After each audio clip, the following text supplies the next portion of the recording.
자, 우리가 남친이주 유동각시봉방의 절반 정도까지 봤고요.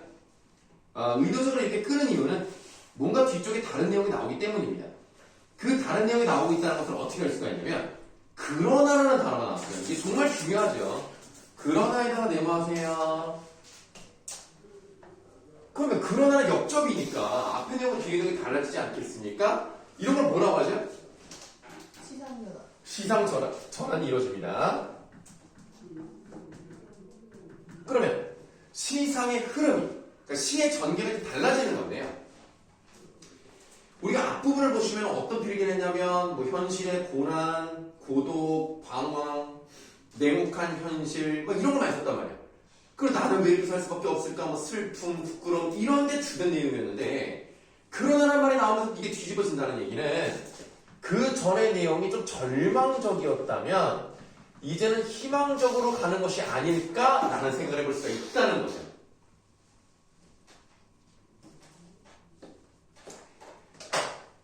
자, 그러나 잠시 뒤에 나는 고개를 들어. 이거 봐. 이거 중요하잖아. 고개를 들어에다가 밑줄을 해볼게요. 고개를 든다는 얘기는 단순히 그냥 아래에 있던 이 고개가 위로 올라갔다 이렇게 해석을 하시면 안 되지. 뭐가 달라진다는 걸 알 수 있는 거야? 고개를 들었다는 것은 뭐가 달라진다? 희망적. 물론 맞는데. 의지. 아니, 물론 맞는데. 이렇게 해볼까요? 자, 고개를 들었다는 것은 이렇게 된다는 얘기죠? 자, 뭐가 달라졌어요? 시선. 시선이 달라졌잖아. 시선의 변화가 일어나죠. 시선의 변화가 일어났다는 것은 무엇을 의미할 수 있겠다? 심리 및 태도의 변화를 암시하겠구나. 그러니까 시상전환이 된다는 그러나를 통해서 절망에서 희망으로 간다는 것을 알았다면 이제 여기서 시선의 변화를 통해서 이 사람이 어떻게 달라지는지를 느낄 수가 있다. 자, 그러나 잠시 뒤에 나를 고개를 들어 허연 문창을 바라보든가 또 눈을 떠서 높은 천장을 쳐다보는 것인데 이때 나는 내 뜻이며 힘으로 나를 이끌어가는 것이 힘든 일인 것을 생각을 해요. 그러니까 내 뜻이며 내 힘은 내 의지잖아. 이렇게 살아봐야지 저렇게 살아봐야지 어떤 계획을 세웠을 거 아니야. 그런데 지금 살아가는 현재는 내 뜻이며 내 힘으로 나를 끌고 가는 어떤 주체적인 입장에서 가기가 너무 힘든 시기인 거야. 그거를 알게 됐고 이것들보다 더 크고 높은 것이 있어서라고 돼 있어요. 더 크고 높은 건 네모하세요. 일단 네모는 했습니다만 그 네모친과 앞부분을 보시면 이것들이라고 돼 있는 복수 형태가 있습니다. 여기서 말하는 이것들이 지칭하는 대상은 무엇일까요? 내 힘든 일. 힘든 일이라고 하지 말고 부정적 상황. 이것들이라는 지시어는요. 물론 대명사지만 뭔가를 지시를 하냐면 가까이 있는 걸 지시를 하겠죠. 이것들보다 더 크고 높은 것이 있어 나를 마음대로 불려간대요. 이것들이 뭐야? 가까운 데서 찾아. 내 슬픔과 어리석음. 아니야.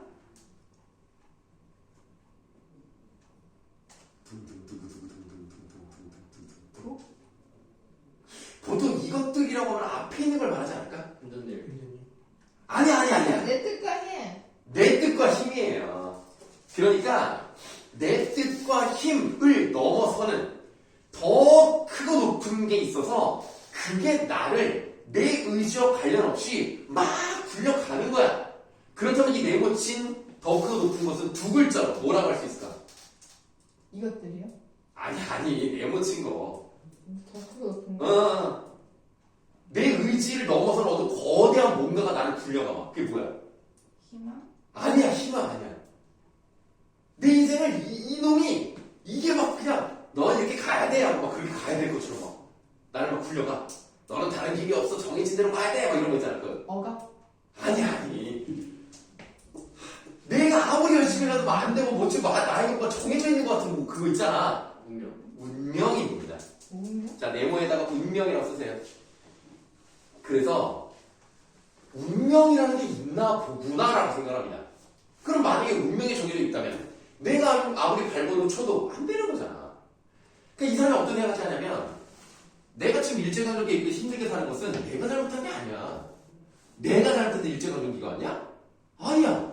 내가 잘못해서 이렇게 가족이 뿔뿔이 흩어졌어? 아니라고. 일제강점기라는 내가 어떻게 해볼 수가 없는 거대한 것 때문에 내가 이렇게 사는 거지 내가 잘못한 건 아닌 거야. 그럼 나를 자책할 필요가 없잖아. 그래서 그때부터 생각이 달라진 거야. 내 잘못이 아니었구나. 그래서 보세요. 이렇게 하여 내 여러 날이 지나는 동안에 내 어지러운 마음에는 슬픔이며 한탄이며 그리고 밑줄 가라앉을 것은 차츰 앙금이 되어 가라앉았대요.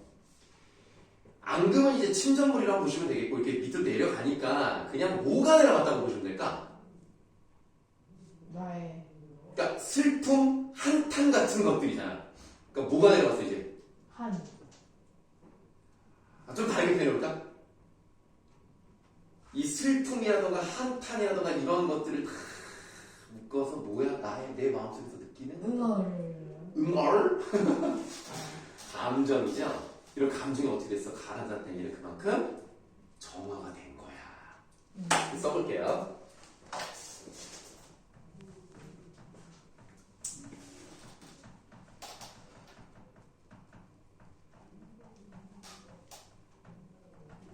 운명에 대한 수능을 통해서 감정의 정화에 이르게 됩니다. 여기서 운명 수능이라는 말을 오해하시면 안 되는 건 뭐냐면 우리가 이제 일반적으로 다른 데서 운명 수능적이다라고 하면 어차피 내가 뭘 해도 안 되니까 그냥 정해진 대로 살아야 되겠다 이렇게 마음을 먹은 건 아니에요. 다만 여기서는 운명이라는 것을 굳이 거부하면서 발악할 필요는 없구나. 운명이 만약에 있다면 이것은 내가 잘못해서 이런 일이 일어난 것은 아니니까 나 자신에 대해서 죄책감이나 자책감을 갖지 말자 정도의 의미입니다. 그래서 내가 잘못한 게 아니니까 이제 내 감정이 좀 내려앉죠. 그 전에 내가 이렇게 멍청하고 어리석고 나는 왜 이따가밖에 못 살까라는 맨날 자신을 자책했는데 이제는 아닌 거예요. 외로운 생각만이 드는 때쯤에서는 더러 나주손에 나주손이라고 하는 처음 들어봤을 건데 저녁쯤 정도로 보시면 돼요. 더러 나주손에 쌀랑쌀랑 싸랑눈이 와서 문창을 치기도 하는 때도 있는데 뭐 싸랑눈 같은 경우는 뭘 의미할 수 있을 것 같아요? 네, 그러니까 이게 좀 얇게 치는 눈입니다. 한 방울에 좀 다르고요. 이렇게 날리는 네, 그렇죠. 약간 뭐 진눈깨비 근처 정도의 그런 눈인데 요거 좀 어떤 걸 의미할 것 같아요? 뭐 좋은 걸까 나쁜 걸까? 이거 나쁜 거예요. 세모하세요. 뭐 이제 고통, 시련 뭐 이런 걸 의미할 수 있습니다. 그 정도로 넘어가고요. 쌀랑눈이 와서 문창을 치기도 하는 때도 있는데 나는 이런 저녁에는 화를 더욱 다가끼며 좀 가깝게 이제 몸쪽으로 갖고 와서 밑줄 무릎을 꿇어보며 라고 되어 있습니다. 무릎을 꿇는다. 언제 무릎을 꿇어요?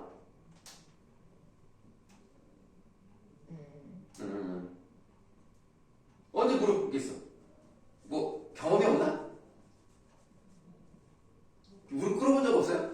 잘못했을 때 잘못했어요. 그래서 용서를 구할 때 또는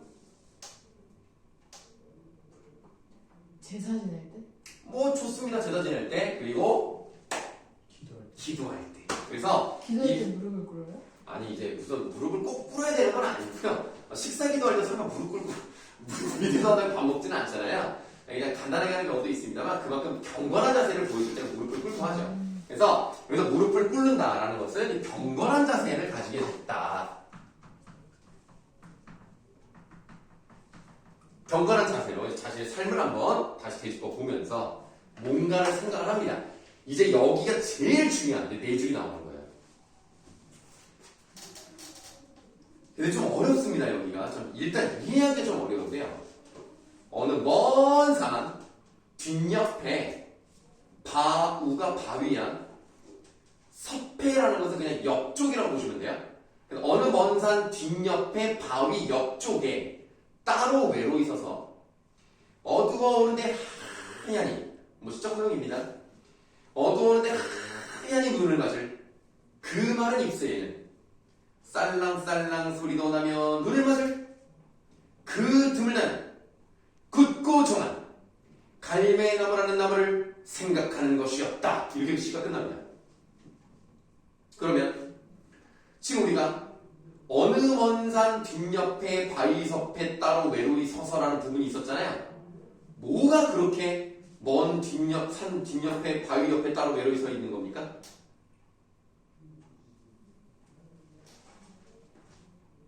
이거를 잘 못 찾아요, 학생들이. 좀 어려워요, 마지막에. 이게 도대체 갑자기 뭔 소리인가? 뭐가 그렇게 따로 외로이 서 있을까? 내가 이렇게 얘기하는 경우가 많습니다. 내가 아니에요. 더 읽어볼게요. 뭐가 눈을 맞습니까? 하얀이 눈을 맞는 게 누구예요? 뭐예요? 입새, 마른 입새. 그 마른 입새가 누구 거예요? 내 거. 내 거라고요? 내 거? 나무 거. 무슨 나무? 무슨 나무? 갈대나무. 갈대나무요? 틀렸어요.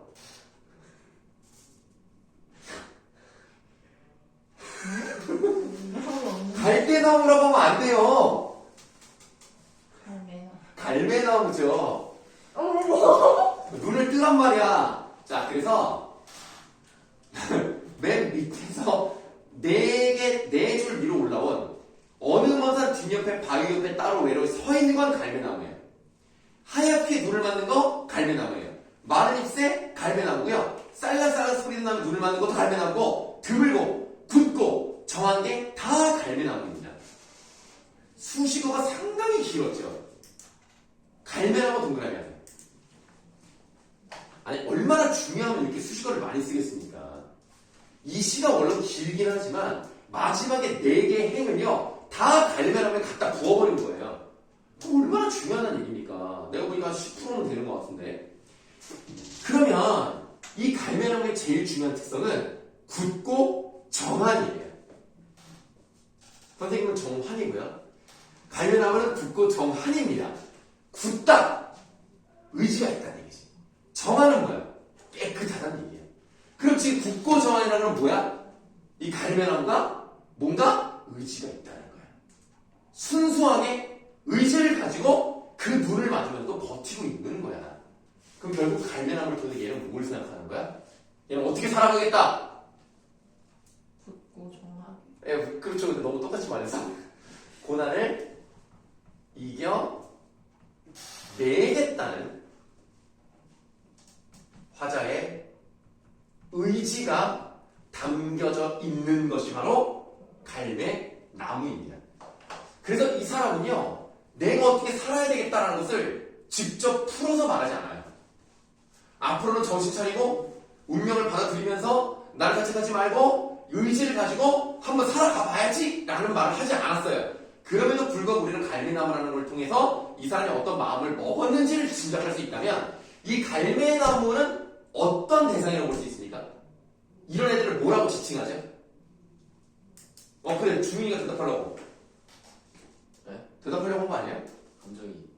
네. 아쉽습니다. 이게 감정이입이라고 하면은 조금 거의 다 왔어. 거의 다 왔는데 지금 약간 마지막에 손흥민이 치다라고 막 달려오다가 마지막에 개발 나온 느낌. 약간 그런 느낌이야. 아직 골이 들어가야 되는데 그 골이 안 들어가네. 감정이입은 이 나무에 내 감정이 들어가야지. 근데 감정 안 나왔잖아. 감정이입 아니야. 질문이 뭐였어? 다시 해야 돼? 자, 이 사람이 어떻게 살아야 되겠다라는 것을 구체적으로 서술하지 않았어요. 그렇죠? 그러나 우리는, 시적 감수성이 뛰어난 우리는 이 갈매나무라는 단어 하나를 보고도요, 이 사람이 어떻게 살아갈지를 짐작할 수 있어. 어떤 대상을 통해서 어떤 감정을 불러일으켜 그런 분위기나 감정을 환기시켰어. 이런 대상을 뭐라 그러냐고. 매개체. 그래, 매개체도 맞는데 이 단어가 나와야지. 잠깐만. 감정이입이 아니라 주관적이지가 않잖아.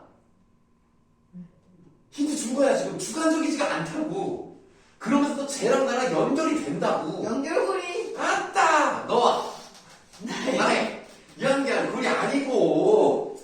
잠깐만. 야, 이 4명의 집단 지성이 지금 이게 안 나온단 말이야? 잠깐만요. 그래도 우리가 지금 한 학년에 지금 절반을 봤는데 안타깝다 진짜. 아, 나 너무 안타까워서 뭐예요? 내가 쓰기가 아까워 지금. 잠깐만요. 아. 앞글자 알려주세요. 에? 초성 앞글자 알려주세요. 아, 이거 쓰면 거의 답이네. 그냥 초성만 알려주세요. 앞에. 이렇게 시작해요.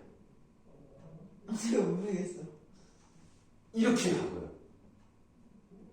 어? 이래도 안 나와? 근데 다 써봐요. 구글. 그냥 모르는 것 같은데. 잠깐만. 왜 길어? 어? 이 정도에서 모르면 그냥 안 배웠나 보다. 네, 뭐예요? 왜 이렇게 길어요? 저 예담이를 알아야 되지 않아? 너 나랑 작년 잠깐만요. 12월인가부터 하자. 잠깐만. 중인도 선생님이랑 좀 잠깐 했잖아. 3개월인가. 이거 한거 같은데? 아, 이거 다 나오는데 지금. 객관적. 객관적. 야, 뭐야, 한정현. 객관적. 전혀 모르겠는데요. 상관물. 객관적 상관물이라고 하는 겁니다. 아니, 이렇게 안 배웠어. 배웠어, 나랑. 배웠어. 나랑 근데 주로 C를 했는데 왜 안 배워? 배워도 한 번밖에 안 들어갖고, 이렇게. 야, 이거는 진짜 중요한 개념이에요. 다시 설명드릴게요. 지금 보시면은 갈매나무를 통해서 이 사람이 어떤 삶을 살아가고 어떤 마음을 먹었는지를 알려주는 거야. 직접적으로 말하지도 않았고요. 감정을 넣지도 않았어요. 그러니까 감정이입이 아니야. 객관적인 느낌을 주지만 저것이 어떤 역할을 하는지 연결이 돼 있기 때문에 객관적 상관물이다 라고 말하는 거고요. 감정이입도 넓게 보면 객관적 상관물이 맞습니다만 객관적 상관물을 감정이입이라고 얘기하시면 안 되는 거예요. 이런 겁니다. 사과는 과일이잖아요. 근데 과일이 사과다 이러면 안 되잖아요. 그런 거랑 마찬가지로 보시면 돼요. 감정이입은 객관적 상관물이지만 객관적 상관물이라고 다 감정이입은 아닙니다. 이게 진짜 너무 좋은 시예요. 이게 내용도 좋고요.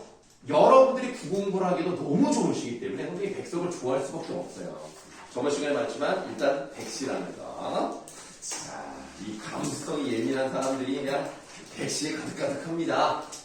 자, 이렇게 뭐 예단 비우사? 오늘 좀 많이 비우는다? 오랜만에 만났더니. 그리고 오랜만에 만났네. 아, 이거 연락도 잘하는 거 맞네. 자, 이렇게 우리가 남신이주 유동각시 공방이라는 1940년 시를 봤습니다. 이번에는 한 20년 정도 뒤에 쓰여진 눈이라는 시를 보도록 하겠습니다. 이 시는 참 좋아요, 이 시도. 참 오늘 좀 좋은 걸 많이 배우네. 누가 썼어요? 김수영. 김수영 남자예요, 여자예요? 남자. 남자입니까? 네. 남자입니다. 오메! 김수영은 1950년대부터 60년대 초반까지 걸쳐서 시를 많이 썼고요. 현실을 비판하는 시를 많이 썼어요. 50년대 하면 이제 뭐 전쟁도 있었습니다만 대통령이 누굽니까?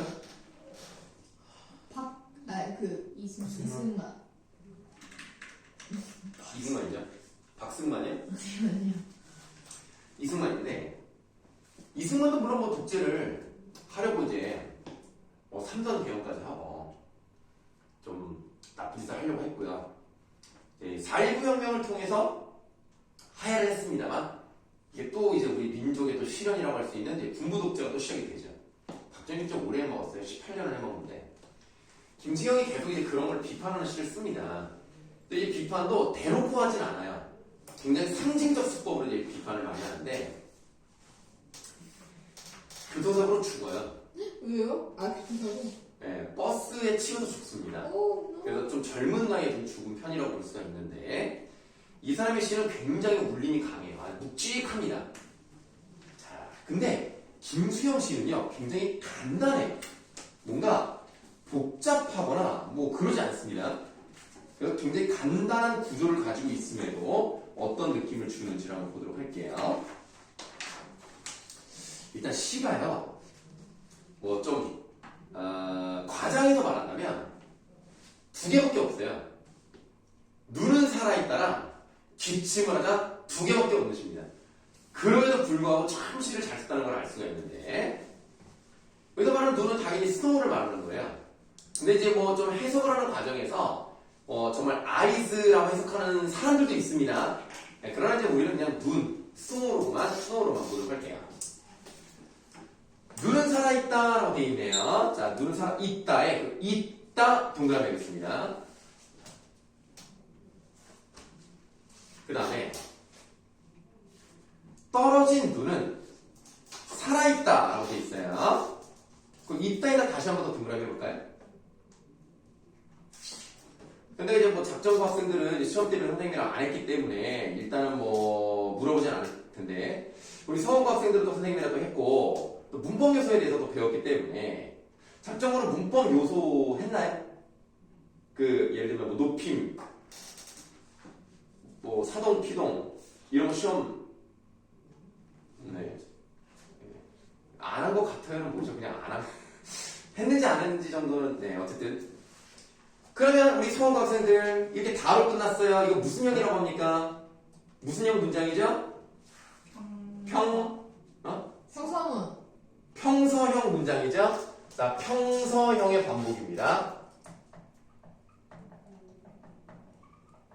그러니까 평서형이 그냥 평범하게 서술하는 거예요. 그냥 뭐뭐 한 다로 보통 끝납니다. 근데 눈은 살아있다. 떨어진 눈은 살아있다. 약간 어떤 느낌으로 말해요? 그냥 이거야 뭐 이런 느낌을 말하죠. 그래서 이 평서형이 반복된다는 건 어떤 느낌을 주냐면 대상의 가치에 대한 확신이 있는 듯한 이거 그냥 그런 거야. 얘 살아있는 거야. 이렇게 딱 얘기하는 듯한 그런 느낌을 준다는 거예요. 그러면 일단 우리가 어떤 눈의 가치를 알 수가 있냐면 살아있으니까 뭐를 가지고 있는 거야? 이 눈은 생명. 좋아요. 생명력이라고 할게요. 생명력을 가지고 있는 존재이면서 눈이라는 것 자체가 어떤 느낌을 줄 수 있냐면 일단 색깔이 어때요? 하얗죠. 하얗다는 것은 어떤 성질이랑 연결되는지 아십니까? 순수. 맞아요. 그래서 생명력을 가지고 있으면서도 순수한 존재라고 보시면 됩니다. 순수하다는 것은 타락하지 않았고요. 잘못된 것이 무엇인지 쉽게 알 수 있고요.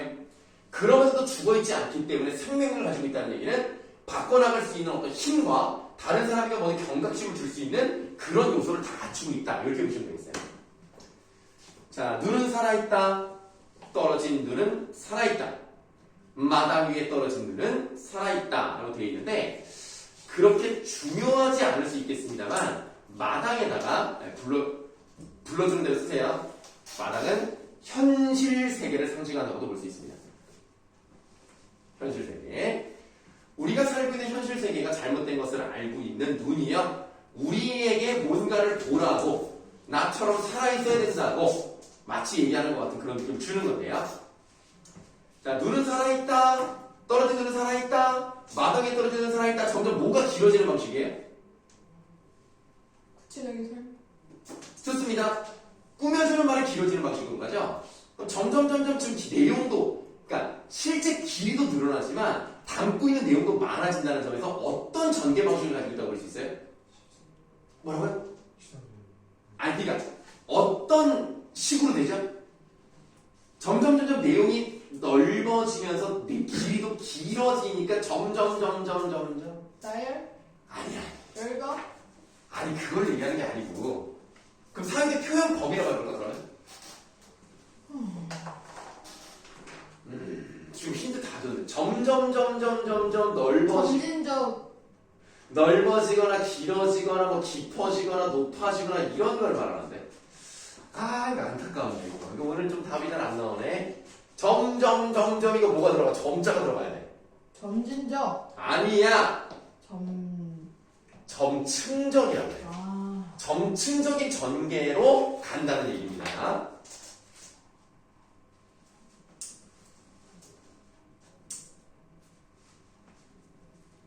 자, 뭐 눈은 뭐 그렇게 살아있대요. 예, 뭐 그렇다고 합니다. 뭐 그렇다고 하면 그런 줄 알아야죠. 이형 볼까요? 기침을 하자라고 되어 있네요.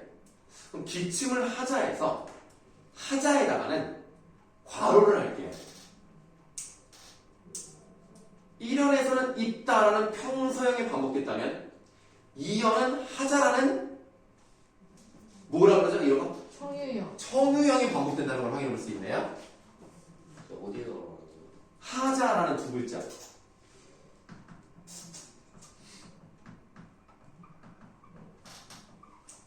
청유형이 반복되는 것을 확인해 볼 수가 있고요. 그러면 평서형이 반복이 되면 이건 이런 거야 라고 대상의 가치나 속성에 대해서 그냥 딱 부러지게 얘기를 한다면 기침을 하자라는 것은 어떤 느낌을 줘요?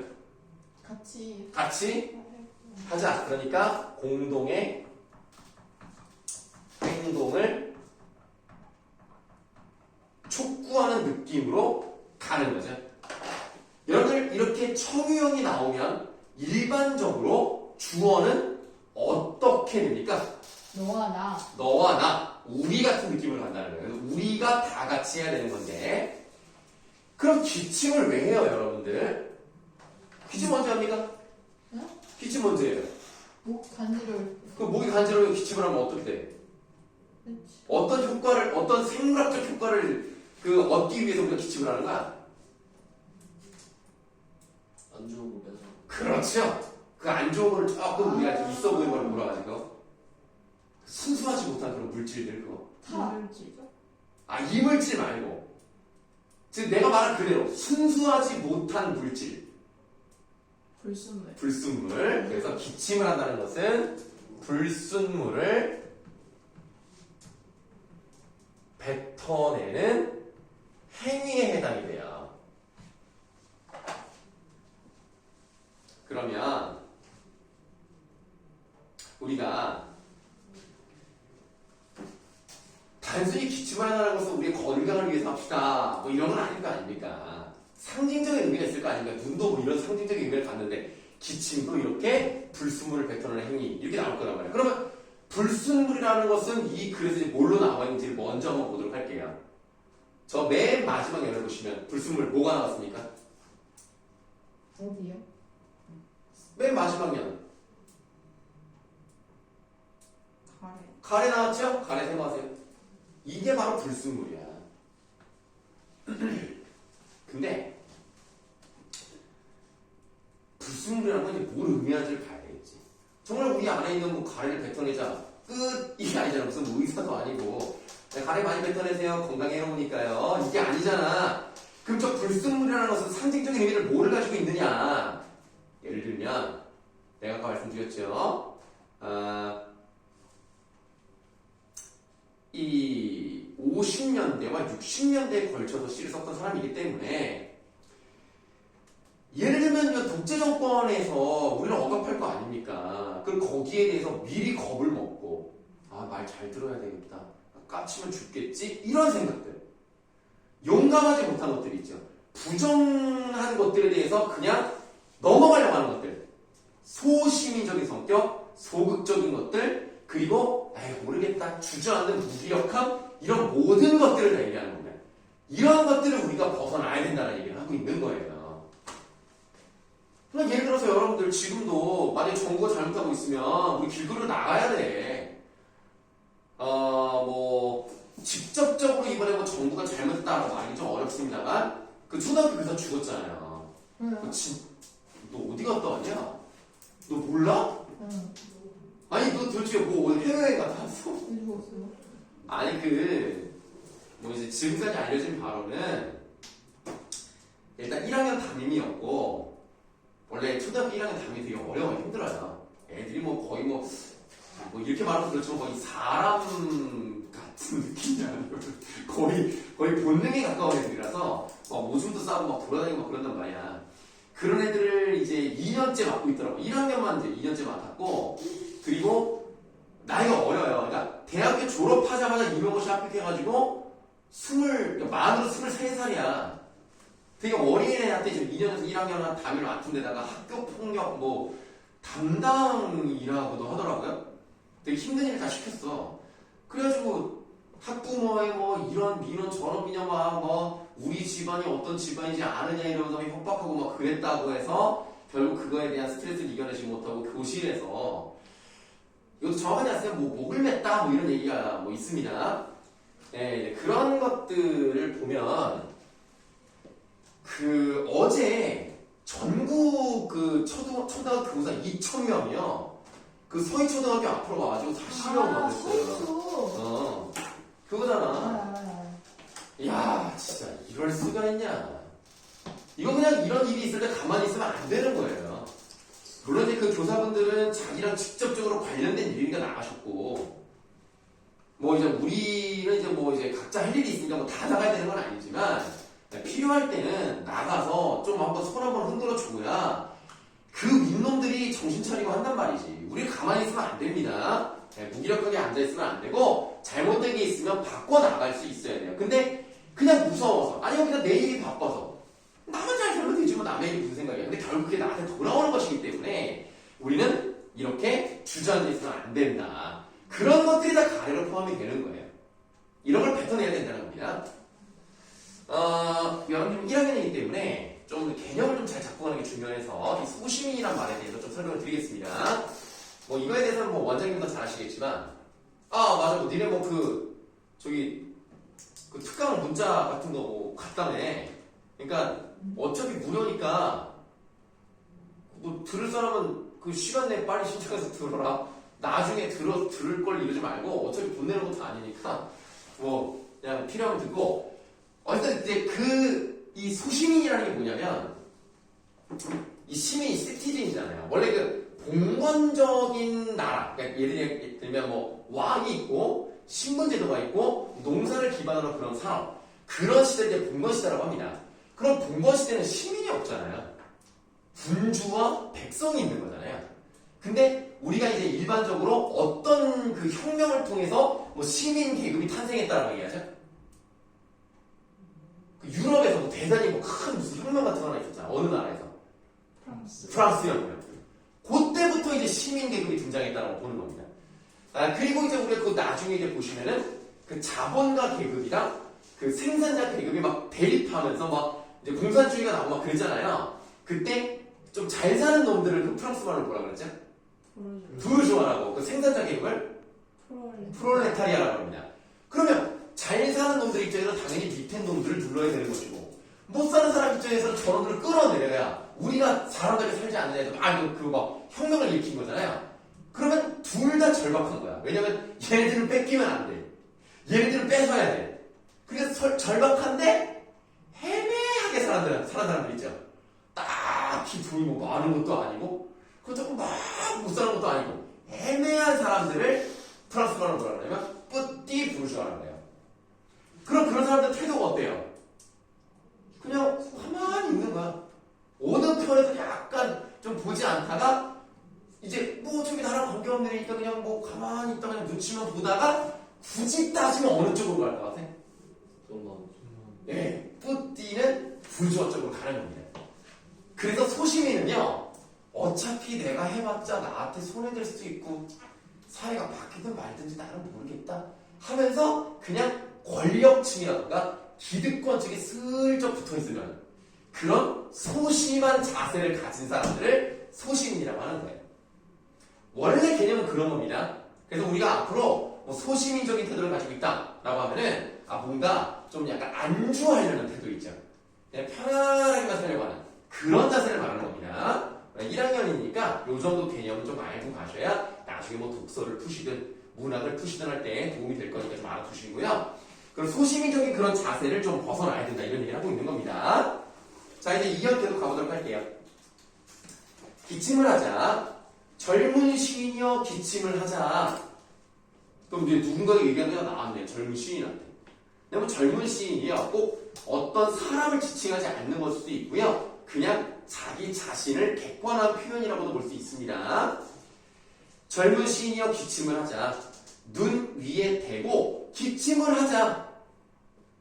눈더러 보라고 빗줄 마음 놓고 라고 했어. 그럼 마음 놓고라는 이 말을 통해서 우리는 어떤 것까지 짐작해 볼 수 있을까요? 지금까지는 어떻게 했어?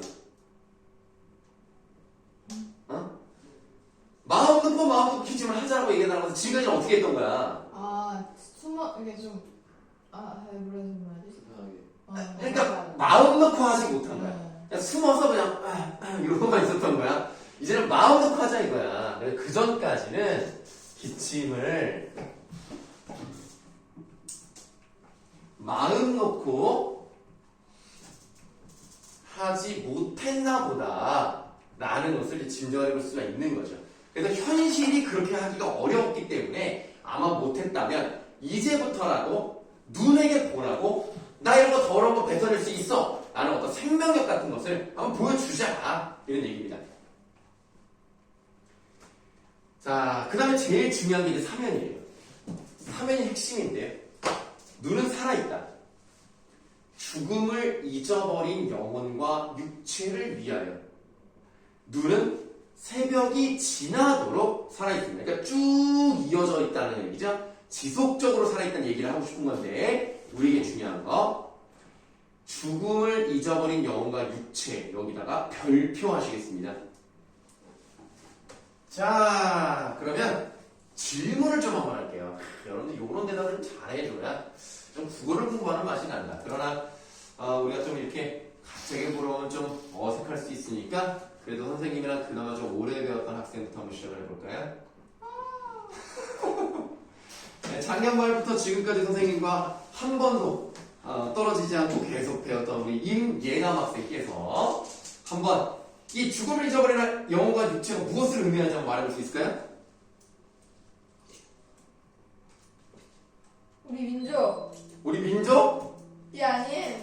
이 아닌? 아니 죽음을 잊어버렸다는 게 무슨 의미인지만 말씀하시면 돼요. 죽음을 잃어버린 거야? 네, 이게 뭘까요? 네, 저부터예요. 아까 설명드렸잖아요. 선생님이 믿고 맡길 수 있는 우리 믿맛학 네, 믿고 맡기는 학생. 그냥 아무거나 말해도 틀려도 돼요. 틀려도 뭐라고 안 하잖아요. 죽음을 잃어버린 거야? 네, 죽음을 잊어버린 거 뭘까요? 죽음을 잊어버린 영혼과 육체는 무엇을 의미하는 걸까요? 그럼 좋은 거예요? 나쁜 거예요? 그것부터 말해볼까요? 죽음을 잃어버린 게 나쁜 거야. 아, 나쁜 겁니까? 그럼 어떤 의미 나쁜 거예요? 죽음을 잊어버렸다. 왜 나쁜 거예요? 잊은 거잖아요. 그래서 잊으니까? 잊은 거이 나쁜 거다? 지금 모르겠어. 알겠습니다. 그러면 이제 그 다음으로 선생님들한테 오래 배웠다고 할 수 있는 그 은용어라고 하는 게 맞겠지. 그치? 은용어가 3월부터 나가있으니까. 자, 은용의 생각은 일단 이 죽음을 잊어버린 영혼의 육체는 좋은 의미입니까? 나쁜 의미입니까? 좋은 의미입니까? 왜 좋은 의미입니까? 죽음을 부정적으로 보통 생각하니까. 다시 나 못들 부정적으로 죽음을 부정적으로 생각하는 경우가 많겠죠? 그거를 잊어버렸어. 끝났어요? 네. 뭔가 좀 더 나올 것 같은데 아쉽네. 자, 그럼 우리 뭐가 아니야. 그냥 무조건 대답해야 돼. 대답하라고, 중윤아.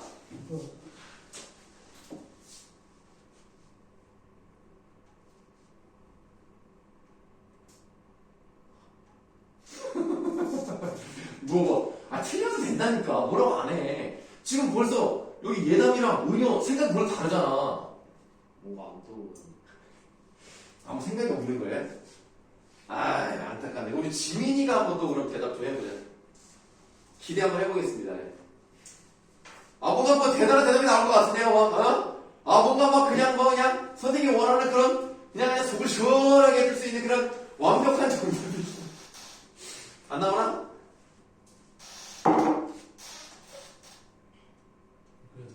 그래도 긍정적으로는 긍정적인 것 같긴 해요?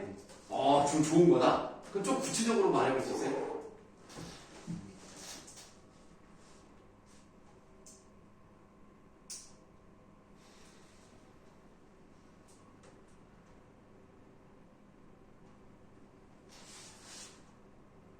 알겠습니다. 좀 어려운 거 보네요. 자, 왜 내가 긍정이냐 부정이냐를 물어봤냐면 사람마다 생각이 다를 수 있죠. 여기는 두 가지 다 해석이 가능합니다. 근데 이제 긍정이 2명이 나왔고 부정이 1명 나왔고 아무 생각이 없는 사람이 있었으니까 긍정부터 한번 필기를 해보도록 할게요. 자, 긍정이라는 거는 첫 번째, 어떻게 볼 수가 있느냐. 죽음을 잊어버렸다는 것은 죽음에 대한 두려움이 없는 거예요.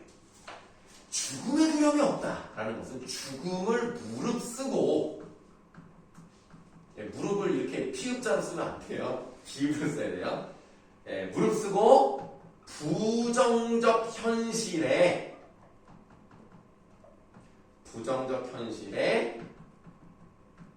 맞서는 존재.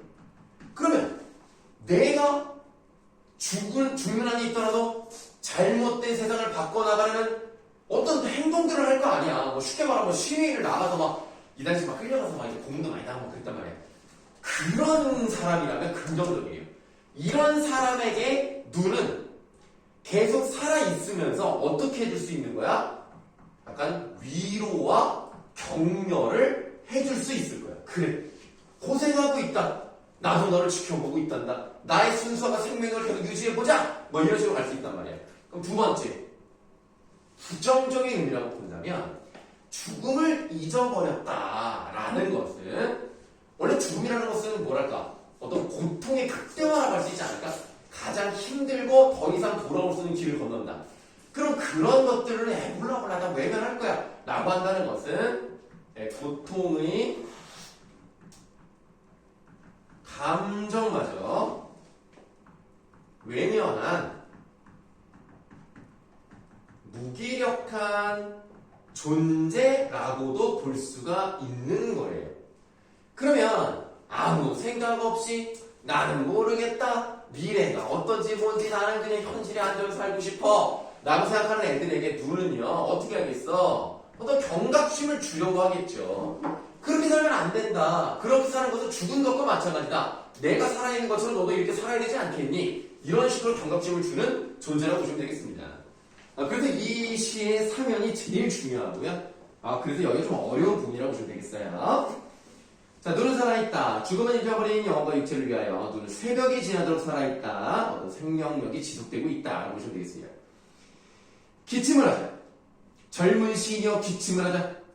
눈을 바라보며. 그쵸. 네. 아까 말씀드렸습니다. 고통을 외면한 무기력한 존재들에게는 각성의 역할을 하고요.